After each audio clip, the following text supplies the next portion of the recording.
জীবাশ্ম জ্বালানি চালিত মধ্যম সারির গাড়ির ওপর আরোপিত কর প্রত্যাহারের দাবি জানিয়েছে রিকন্ডিশনড গাড়ি আমদানিকারকদের সংগঠন বারভিডা।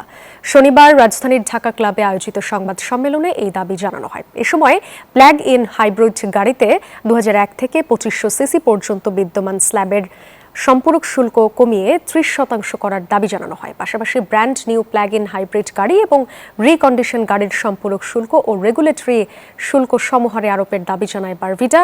কর বৃদ্ধি ও ডলারের উচ্চ মূল্যের কারণে গাড়ি বিক্রি ও আমদানি কমে যাওয়ায় খাত সংশ্লিষ্ট কর্মসংস্থান ঝুঁকিতে আছে বলেও জানান সংগঠনটির নেতারা।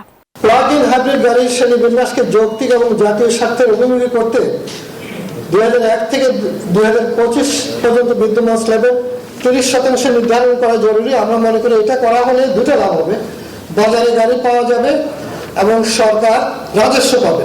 জীবাশ্ম জ্বালানি তথা ফসিল ফুয়েল চালিত মধ্যম সারির গাড়ির উপর আরোপিত করভার আমরা প্রত্যাহার জানাচ্ছি, কারণ এটা এই মুহূর্তে আমাদের জন্য এক্সপেন্সিভ হয়ে গেছে